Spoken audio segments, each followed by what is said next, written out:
Ma'am, I am so sorry ma'am, मुझे माफ कर दीजिए। मैं जानता हूँ मुझसे जो भी हुआ गलत हुआ। कह दिया जो कहना था, मेरा रास्ता छोड़ो। मैं आपसे बार बार माफी मांग रहा हूँ, प्लीज मैम मुझे माफ कर दीजिए मैम, प्लीज। और मैंने ऐसा भी क्या कर दिया जो आप मुझे माफ नहीं कर सकती? ऐसा क्या कर दिया? तुम जैसे लोग कभी नहीं सुधरेंगे। अब तो मैं तुझे सजा दिलवा के ही दम लूंगी। क्या कर दिया मतलब? आपसे क्या दिलवाएंगी मुझे? मैं आपसे अभी भी कह रहा हूँ, अपना केस वापस ले लीजिए, वरना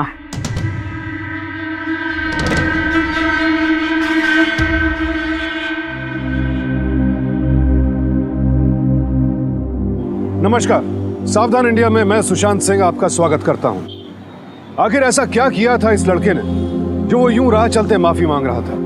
कौन से केस को वापस लेने की बात कर रहा था? ऐसा क्या गुनाह था जिसे ये महिला माफ नहीं करना चाहती थी, बल्कि हर हाल में उसकी सजा दिलवाना चाहती थी? कई बार हमारा एक गलत कदम हमें अपराधियों की श्रेणी में ला खड़ा करता है, और कई गुनाह ऐसे होते हैं जिनके लिए माफी नाकाफी होती है।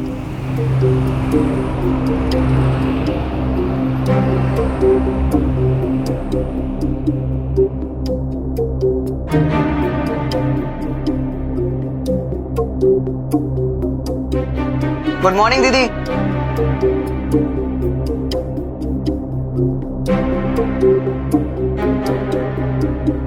क्या हुआ दीदी, आपका मूड क्यों खड़ा हुआ है आज? कुछ नहीं राहुल, बस ऐसे ही। बताइए ना दीदी। राहुल, तू जानता है ना तेरे जीजा जी। अब बस भी कीजिए ना दीदी। देखिए अब आप फिर से शुरू मत हो जाइएगा। अरे हाँ राहुल, माँ की दवाई लेके जाना है, याद दिलाना। हाँ जी दीदी। Good morning sir. बताइए क्या दिखाऊं? फोन दिखाइए अच्छा वाला।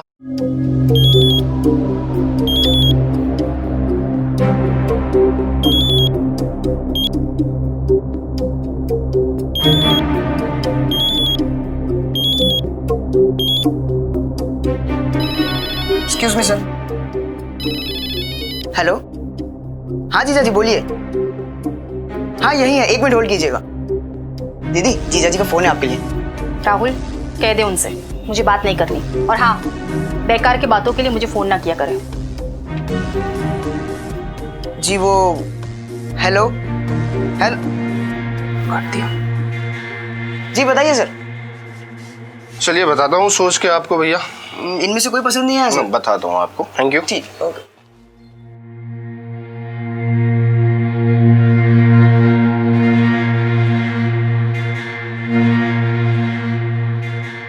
हाँ निमेश, यार वो लोन पास करवाने के लिए जितने भी जरूरी कागजात थे ना, वो सब मैंने जमा करवा दिए। हाँ यार, पर तू उसे एक बार पर्सनली भी देख लेना। Okay bye, thank you. अच्छा दीदी। हाँ मैं मोबाइल के कुछ जरूरी पार्ट्स लेने गांधीनगर जा रहा हूँ, तो शाम होते ही आप दुकान बंद करके माँ की दवाई जरूर लेते हुए जाना। ठीक है राहुल। थैंक यू दीदी।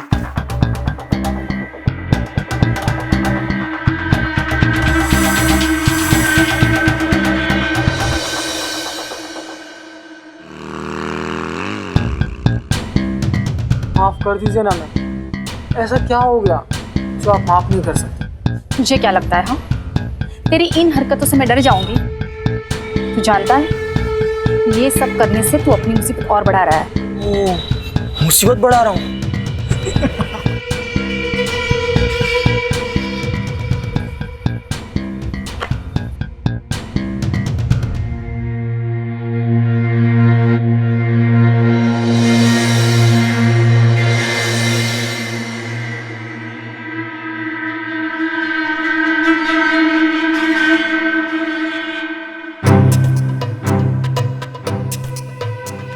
जतिन तुम यहाँ? तुमने मेरा फोन क्यों नहीं उठाया?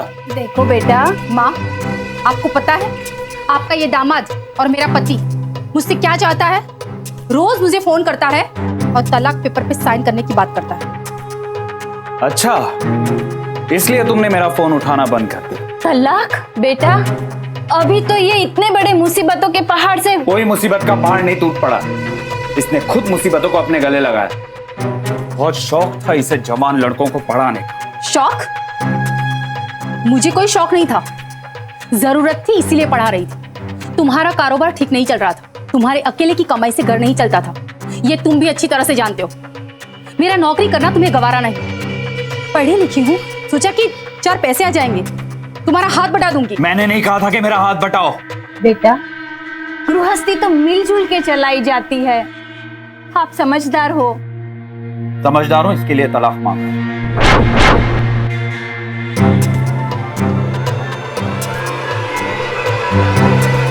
बहुत बदनामी हो चुकी है, बस अब और नहीं।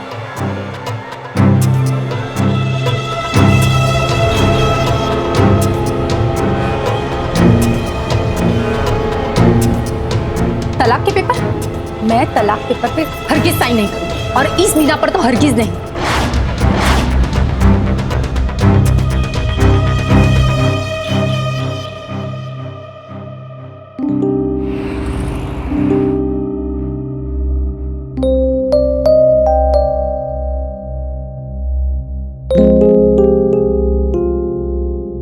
राहुल, अरे वाह दीदी, आज तो अपने हाथी बोनी करवा दी।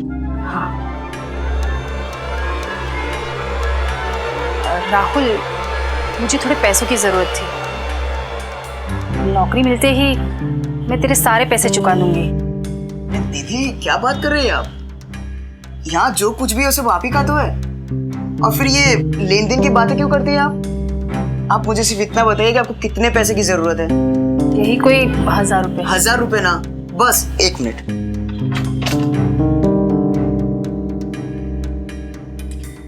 ये लीजिए। अच्छा एक बात बताइए, इतने में काम हो जाएगा या और भी जरूरत है? नहीं राहुल, दीदी प्लीज बता दीजिए, और की जरूरत है? नहीं।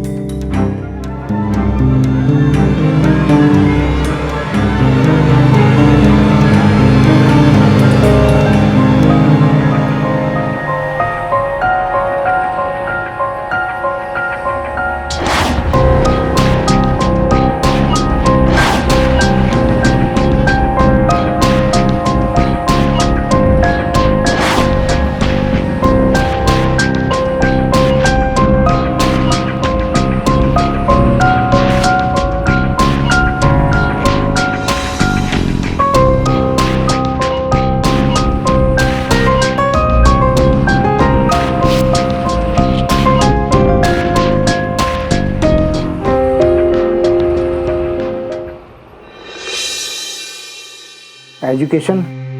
जी ग्रेजुएट सर। कंप्यूटर पे काम कर लेती हो? आई मीन टैली वगैरह? जी नहीं सर। कोई बात नहीं, सिखा देंगे। इससे पहले काम किया है कहीं? सर इसके पहले कभी जरूरत नहीं पड़ी।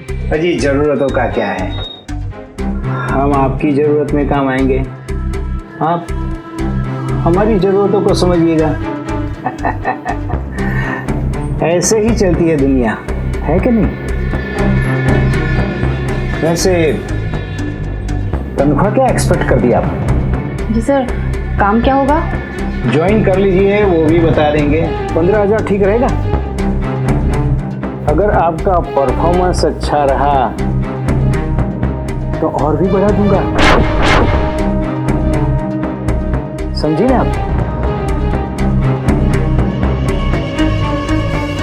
जी सर, सोचकर आपको फोन करूंगी।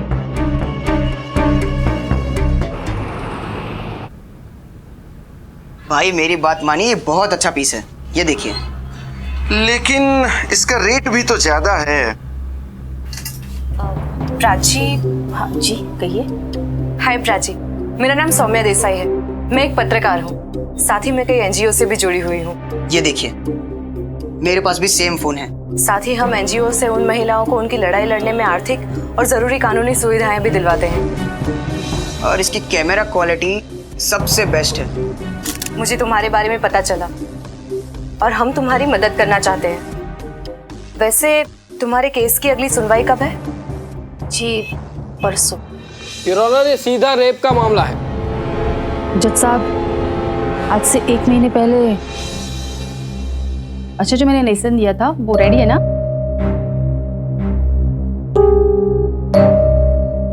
Hello ma'am. बॉबी, आज फिर से लेट?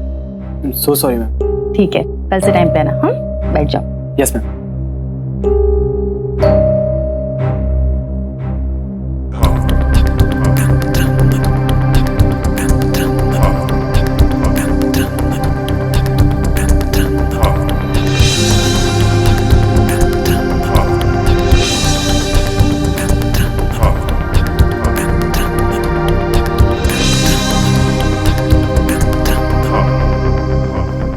अरे बॉबी,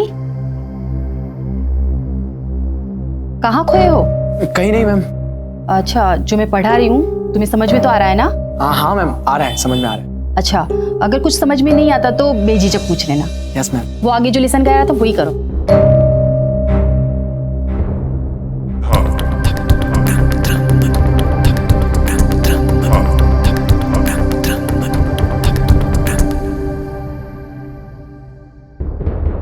अरे आ गए आप?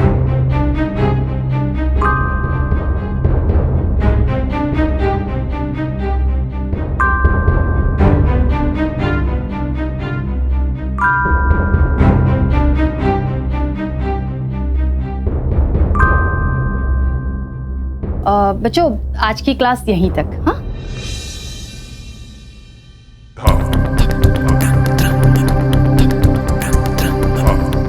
Okay ma'am, bye. हाँ, गुड बाय।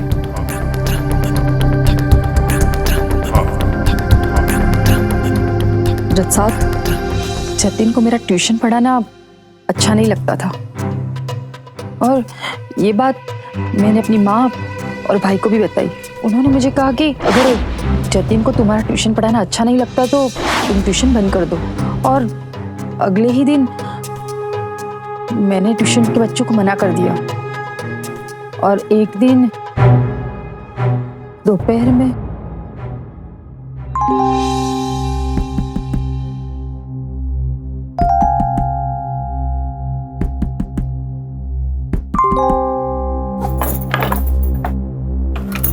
बॉबी, तुम इस वक्त? जी हाँ मैम। बॉबी, तुम्हें पता है ना मैंने ट्यूशन पढ़ाना बंद कर दिया है। मैम, वो आपसे मैं माफी मांगने आया था। माफी? किस बात की? उस दिन मेरी वजह से आपके पति नाराज हो गए थे ना, इसलिए। नहीं, ठीक है, तुम जाओ। मैम, आपने ट्यूशन पढ़ाना बंद क्यों कर दिया मैम? बॉबी, आपके पति को पसंद नहीं है इसलिए? बॉबी, मैम, बॉबी, खूबसूरत हो के भी आपके पति... छोड़ो मुझे। बॉबी, क्या करे? बॉबी, छोड़ो मुझे। बॉबी, बॉबी, छोड़ो मुझे। आपसे बहुत प्यार बॉबी, छोड़ो। ये सीधा शारीरिक शोषण का मामला है। सरकारी वकील तथ्यों को तोड़ मरोड़ कर पेश कर रहे हैं जज साहब। ये सारी मनगढ़ंत बातें हैं। मेरा मुवक्किल प्राची जी के वहां ट्यूशन पढ़ने के लिए जाता था। वो पढ़ाती थी पर साथ में थोड़ी बहुत हंसी मजाक भी कर लेती थी। मेरा मुवक्किल उनके घर के छोटे मोटे काम भी कर दिया करता था। क्या है ना कि एक्चुअली इनके अपने पति के साथ संबंध कुछ ठीक नहीं है। खैर, 15 जून को प्राची ने दोपहर में खुद फोन करके बॉबी को घर पे बुलाया। बॉबी जब वहां पहुंचा तो थोड़ी देर तो वो हंसी मजाक करती रही। बाद में वो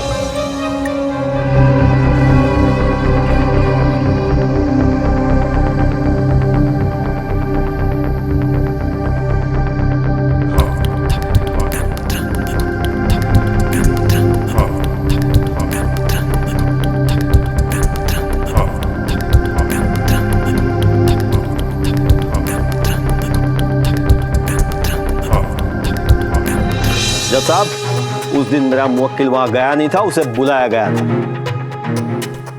प्राची का संबंध उसके पति के साथ अच्छा नहीं था, इसलिए मैं प्राची के पति जतिन के साथ कुछ सवालात करना चाहूंगा, आपकी इजाजत हो तो। इजाजत है। Thank you. हाँ तो जतिन साहब, क्या यह सच है कि आपके अपनी पत्नी के साथ संबंध कुछ ठीक नहीं है? मुझे प्राची का ट्यूशन पढ़ाना बिल्कुल भी पसंद नहीं था, और खास तौर पे उन उम्र के लड़कों को जिनको वो पढ़ाती थी। मैंने उसे मना भी किया था, लेकिन उसने मेरी बात नहीं मानी। मेरे और उसके झगड़े का कारण भी यही है। जो कुछ भी हुआ उसका जिम्मेदार मैं सिर्फ इसे ही मानता हूं।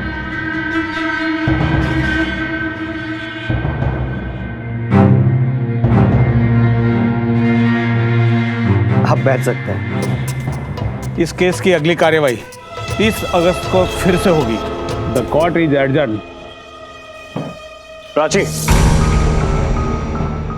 अभी भी वक्त है, डिवोर्स पेपर पे साइन कर दो। जतिन, मेरा जवाब पहले भी ना था और अभी भी ना ही। यूं सरेआम मेरी इज्जत उछालना छोड़ दो। कैसी इज्जत? वही इज्जत जो तुम लुटा चुकी हो। मैं कुछ नहीं जानता, मुझे डिवोर्स चाहिए। मैं तुम्हें डिवोर्स कभी नहीं दूंगी, और इस मीना पर तो हरगिज नहीं कि तुमने मुझ पर आरोप लगाया है। कोई बात नहीं, मेरे पास दूसरे तरीके भी है। बस बहुत हो चुका, और अपनी ये धमकी अपने पास ही रखिएगा, क्योंकि मेरे रहते हुए मेरी दीदी का कोई कुछ नहीं बिगाड़ सकता। देख लूंगा तुझे। चलिए दीदी। न तने तो जोई ले, छोड़ूंगा नहीं मैं तुझे।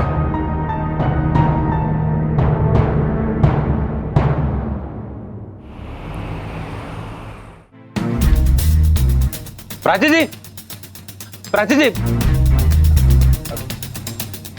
प्राची जी, मैं IM पटेल, बॉबी का पिताजी,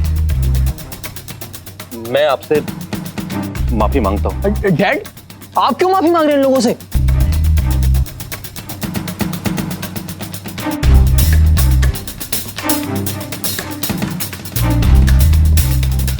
प्राची जी, मैं जानता हूं कि आप पर इस वक्त क्या बीत रही होगी।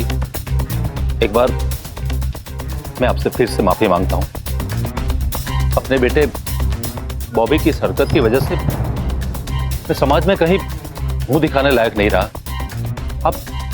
आप सच मानिए, मुझे माफ कर दीजिए प्लीज।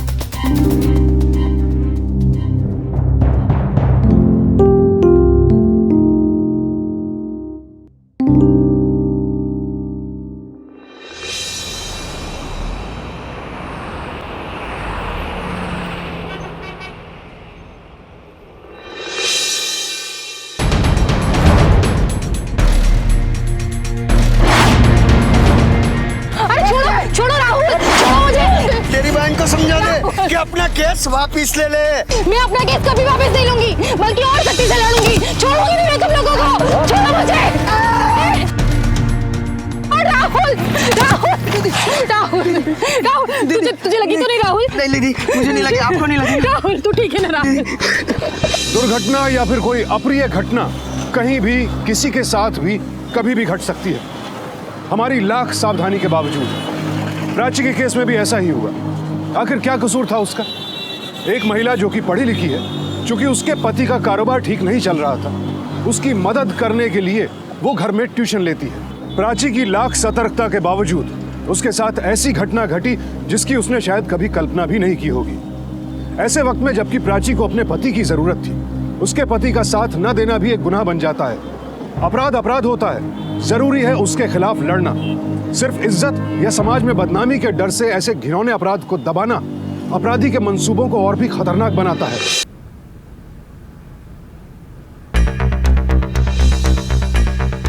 सौम्या, तुम? प्राची बॉबी का वकील कितना चालाक है। वो तुम्हें चरित्रहीन साबित करना चाहता है। जानती हूँ, कल बॉबी के गुंडों ने हम पर हमला भी किया। क्या? अच्छा, मतलब पैसों से बात नहीं बनी तो अब वो गुंडागर्दी पर उतर आए हैं। अगर ऐसा ही चलता रहा तो हमें एक बार फिर से पुलिस स्टेशन जाना पड़ेगा और महिला संगठन के बीच में भी ये बात रखनी पड़ेगी। तुम एक काम करो, ये लो मेरा पता, और कल तुम मेरे घर आ जाओ मुझसे मिलने के लिए। सौम्या, तुम मेरे लिए कितना कुछ कर रही हो, तुम्हारा शुक्रिया मैं कैसे अदा करूं? अरे प्राची, इसमें शुक्रिया की क्या बात? ये तो मेरा फर्ज है और ये तो मेरा काम है कि तुम्हारी जैसी महिलाओं की मदद करना। इसलिए शुक्रिया की कोई जरूरत नहीं, बस अपना ध्यान रखना, ठीक है? चलो।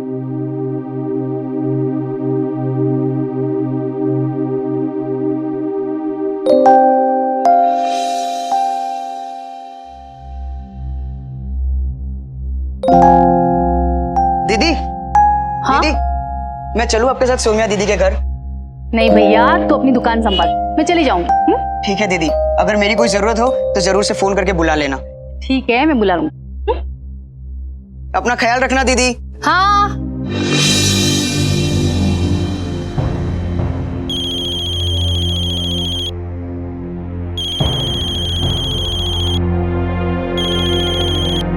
हेलो हेलो सौम्या दीदी, कब से आपका कॉल ट्राई कर रहा हूँ, लग ही नहीं रहा।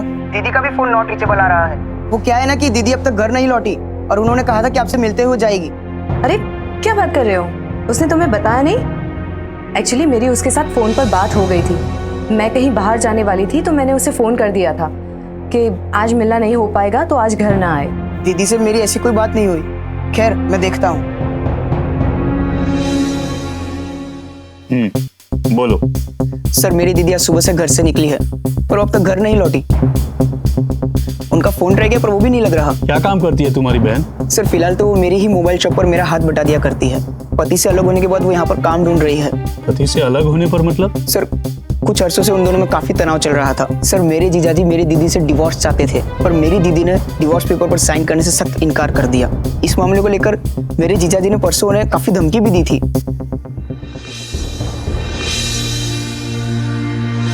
सर बात क्या है सर कुछ तो बताइए। प्राची कहाँ है? सर मुझे क्या पता प्राची कहाँ है, और वैसे भी बहुत दिनों से मैं उसे मिला भी नहीं हूँ सर। हमें पता चला है कि तुम उसे तलाक देना चाहते थे और उसने तलाक के कागजात पर साइन नहीं की, इसलिए तुमने धमकी दी। धमकी? कोई बात नहीं, मेरे पास दूसरे तरीके भी हैं। नहीं नहीं सर, वो तो गुस्से में मुझसे निकल गया होगा सर। वैसे भी मैं उसके साथ रहना नहीं चाहता था, और अभी भी मैं उसके साथ नहीं रहता हूँ सर। प्राची कल से गायब है। क्या? अब सच सच बता दो। देखिए सर, ये बात सच है कि हम दोनों के बीच में उसी बात को लेके अनबन थी उस दिन। अच्छा, डेबिट अकाउंट क्रेडिट अकाउंट हो गया ना? हाँ। मैं प्रॉफिट अकाउंट सिखा रही हूँ, ध्यान देना, ठीक है?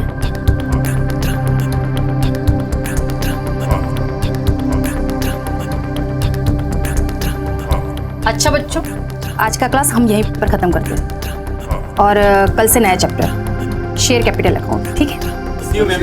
ओके।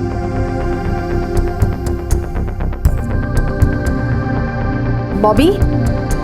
जी मैम। क्लास खत्म हो चुकी है। Okay ma'am, bye. बॉबी, मैं देख रही हूँ आजकल तुम्हारा ध्यान पढ़ाई में बिल्कुल नहीं है, तुम्हारा ध्यान कहीं और ही रहता है।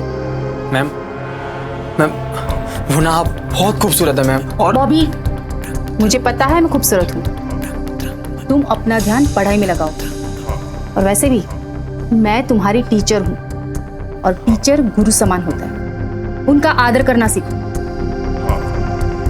अगली बार ध्यान रखना, ठीक है?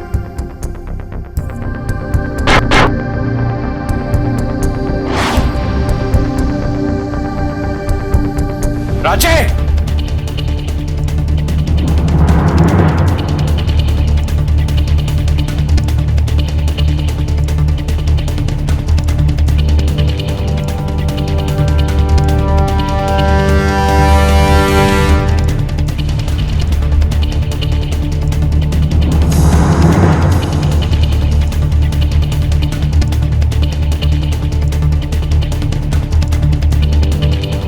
जतिन, मैं आपके लिए चाय लाती हूँ।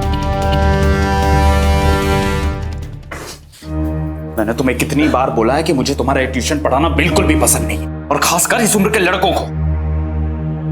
इस उम्र के लड़कों का मतलब क्या है तुम्हारा? शक कर रहे हो मुझ पर? जतिन, घर में 4 पैसे आते हैं तो प्रॉब्लम क्या है? मुझे प्रॉब्लम पैसों से नहीं है, मुझे प्रॉब्लम इस उम्र के लड़कों से है। बस मजाक चल रहा है यहाँ पे ट्यूशन के नाम पे। मजाक? जतिन, ये बच्चे मुझे अपना परिवार मानते हैं, मैं एक पढ़ी लिखी औरत हूँ, और वैसे भी अब सिर्फ तुम्हारी कमाई से घर नहीं चल सकता, ये तुम भी अच्छी तरह से जानते हो। मैं जितना कमाता हूँ इसमें जिया जा सकता है, और मैंने तुम्हें नहीं कहा ये सब काम करने के लिए। जतिन, घर मुझे चलाना पड़ता है, तुम्हें नहीं। मेरी एक बात कान खोल के सुनो, आज के बाद ट्यूशन बंद। जतीन, मैं ट्यूशन बंद नहीं करूंगी। अच्छा, कहीं ऐसा तो नहीं कि जवान लड़कों को पढ़ाने का तुम्हें ही बहुत मजा आता हो? जतीन, शर्म आती है मुझे तुम्हारी घटिया सोच पर। इंस्पेक्टर साहब, प्राची मेरी बात मान नहीं रही थी, उसे उन लड़कों को पढ़ाने में मजा आने लगा था, उसके साथ तो ये होना ही चाहिए था। उस दिन जब मैं घर पहुंचा, प्राची, प्राची पानी आप दे। प्राची, प्राची, प्राची, प्राची, प्राची,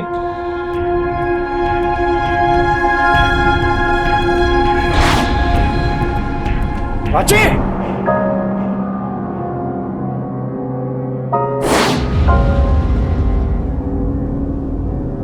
प्राची, प्राची, शोधो प्राची, प्राची शोधो प्राची, प्राची शोधो। क्या हुआ प्राची? आज दोपहर बॉबी तुम इस वक्त मुझे अकेला देखकर बॉबी बॉबी छोड़ो मुझे मैं आपसे बहुत प्यार करता बॉबी हूँ। छोड़ो मेरे साथ मेरे साथ क्या? क्या मेरे साथ? उसने मेरे साथ जबरदस्ती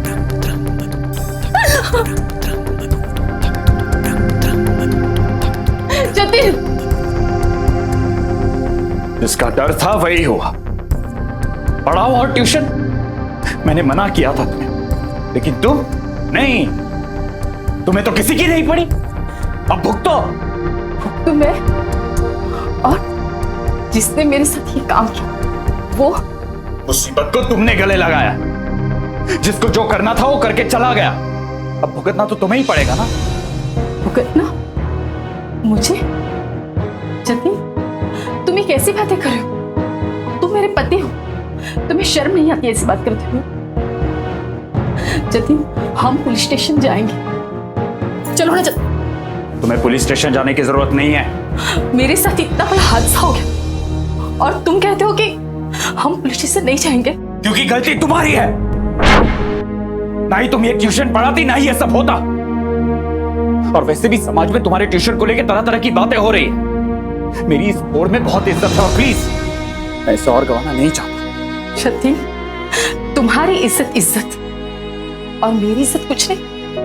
लोग मेरे पढ़ाने के बारे में जो भी बोलते हैं बोलने दो, मुझे उसकी कोई परवाह नहीं। जिसने मेरे साथ ये घिनौना काम किया है मैं उसे नहीं छोड़ूंगी। चाहे तुम मेरे साथ आओ या ना आओ, मैं पुलिस के पास जाऊंगी। अगर तुम्हें ये सब करना है तो अपनी मां के घर जाके करना, यहां नहीं।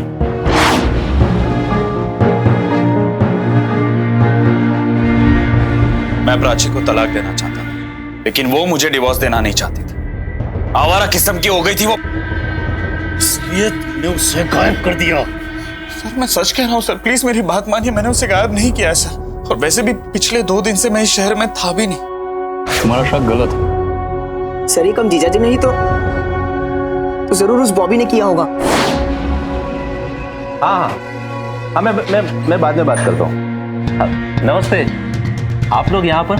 मुझे आपके बेटे बॉबी से पूछताछ करनी है। पर बॉबी तो घर पर नहीं है और बताकर भी नहीं गया है कि कहाँ गया है। देखिए, वो प्राची जिसने आपके बेटे पे केस किया है वो गायब है।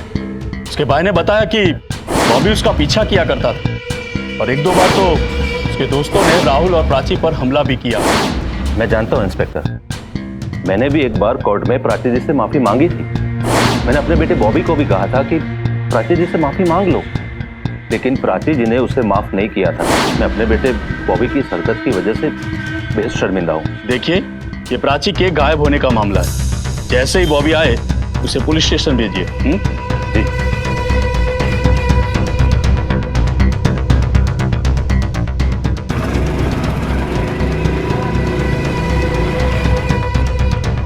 ये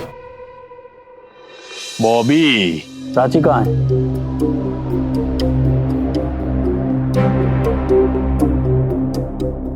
मैं प्राची जी के यहाँ ट्यूशन पढ़ने जाता था। प्राची मैडम मुझे पढ़ाती थी, साथ ही कभी कभी हंसी मजाक कर भी लेती थी।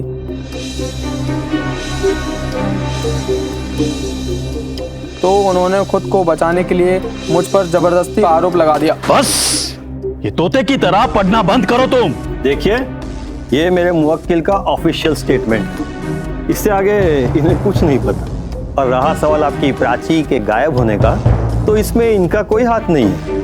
एक शक के आधार पर आप इन पे ये आरोप नहीं लगा सकते।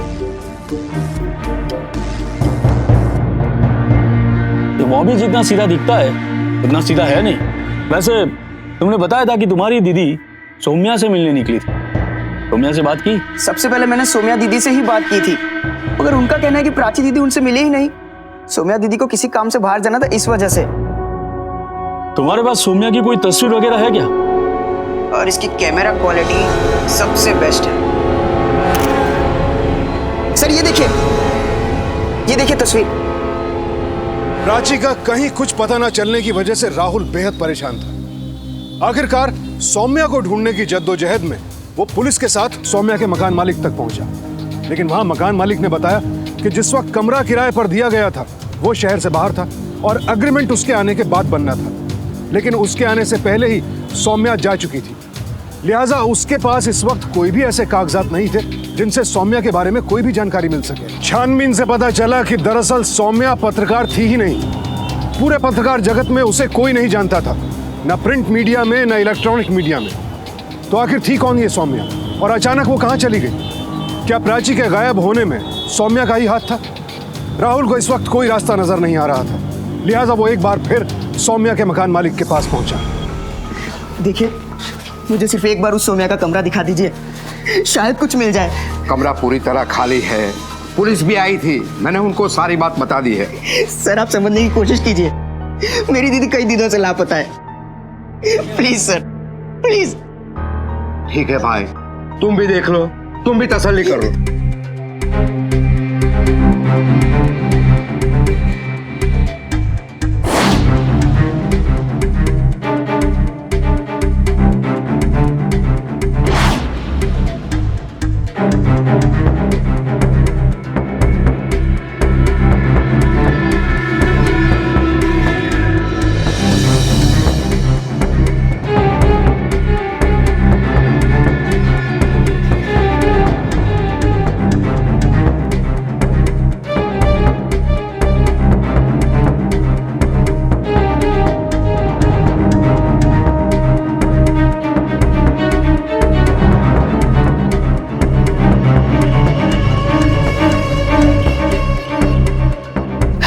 हेलो सर, मुझे आपके यहाँ से कप प्रिंट करवाना है। क्या आप बता सकते हैं आपकी शॉप कहाँ पर है? हाँ, मेरे यहाँ ही बना है। मुझे इस कप पर जो तस्वीर बनी है उसके बारे में पता करना है। अब भाई साहब, कब बनवाया, कैसे बनवाया, ये बताना बहुत मुश्किल है। रोज न जाने कितने लोग यहाँ पे आते हैं शॉप में। अब कोई बर्थडे या एनिवर्सरी की गिफ्ट बनवाने आते रहते, अब सबका रिकॉर्ड रखना बहुत मुश्किल है।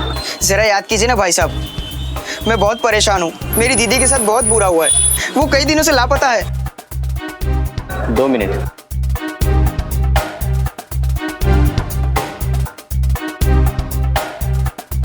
हाँ, 2 महीने पहले ये आए थे यहाँ पे और इसके पास कुछ 3-4 क्रेडिट और डेबिट कार्ड थे।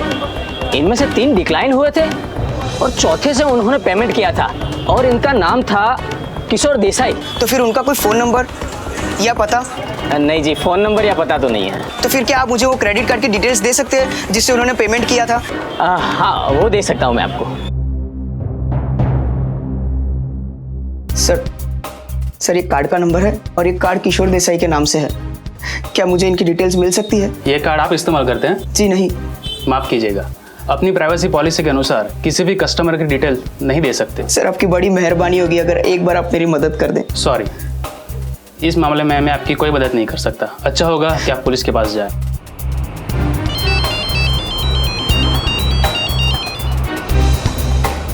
हाँ राहुल। हेलो। हाँ निमेश, कैसा है? बस एकदम बढ़िया। अच्छा सुन, तेरे लोन का काम 1 हफ्ते में हो जाएगा। अरे यार भाई, बात वो नहीं है। दरअसल मैं बहुत परेशान हूँ, मुझे तुझसे मिलना है अर्जेंट। निमेश अच्छा है तू आ गया। यार मुझे किसी भी तरह से किशोर देसाई का पता और उसका फोन नंबर चाहिए। यार प्राची दीदी 7 दिनों से लापता है। तू चिंता मत कर, तू अभी घर जा, मैं पूरी कोशिश करूंगा। पक्का ना मेरे दोस्त? हाँ। क्यों मेरे भाई, थैंक यू।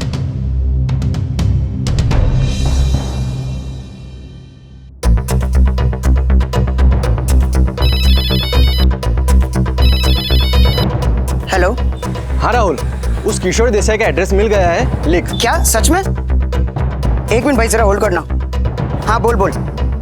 हाँ अच्छा, ओके थैंक यू। चल मैं तुझसे बाद में बात करता हूँ। Thank you. हेलो। हाँ इंस्पेक्टर साहब।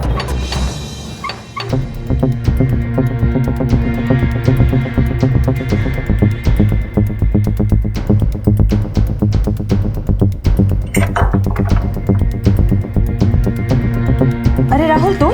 सौम्या दीदी, आपसे एक जरूरी बात करनी है। हाँ हाँ आओ आओ। हाँ बताओ, क्या काम था? सौम्या दीदी, वो आपके घर पे गया था तो पता चला आप लोगों ने घर बदल लिया और यहाँ आ गए। दीदी, प्राची दीदी का अभी तक कुछ पता नहीं चला है। अरे राहुल, मैंने उस दिन तुम्हें फोन पर बताया था ना, प्राची मेरे घर आई ही नहीं। अच्छा, और अचानक से आप लोगों ने घर भी बदल लिया? अरे क्या बताओ, मेरे पति का काम ही ऐसा है। एक दिन अचानक शाम को वो घर आए और मुझसे कहने लगे कि उनका ट्रांसफर हो गया है और कल ही ड्यूटी ज्वाइन कर दी है। तो फिर जल्दबाजी में हमें यहाँ आना पड़ा। देखो तुम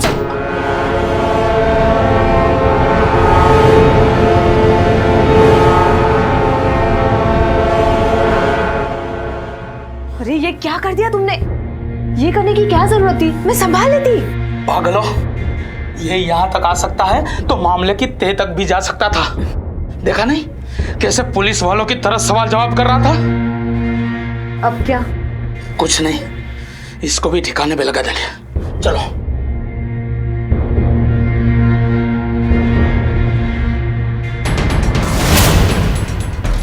चलो। नहीं सर, मैं तो कुछ चलो बोला ना, ये पानी पिला रहा था सर। चल, इसको बोलो ना सर, मैंने कुछ नहीं किया सर। लेकिन बोल, मैं नहीं मारा है प्राची को। आ जाओ, बैठो।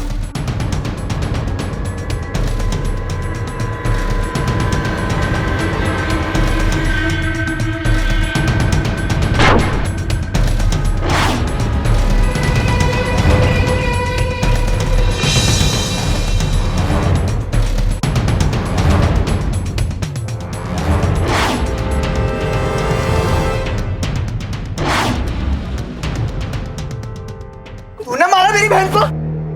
क्यों मारा तूने उसे? क्यों मारा तूने मेरी दीदी को?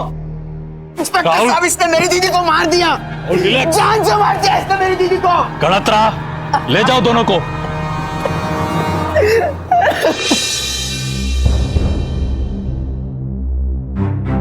पटेल साहब, पटेल साहब जी कहिए। चलिए। कहाँ? प्राची के गायब होने के सिलसिले में हम आपको गिरफ्तार करने आए हैं। देखिए इंस्पेक्टर, मैं एक प्रतिष्ठित समाज सेवक हूं, जिंदगी भर लोगों की सेवा करता आया हूं, और वैसे ही इस केस की वजह से समाज में मेरी बहुत बदनामी हो चुकी है। तो मेरे पर कुछ भी लांछन लगाने से पहले आपको सबूत देना होगा। सबूत तो मैं साथ लेकर ही आया हूं। गणत्रा,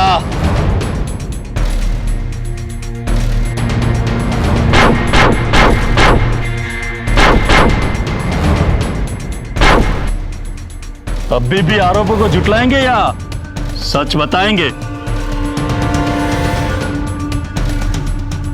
सच।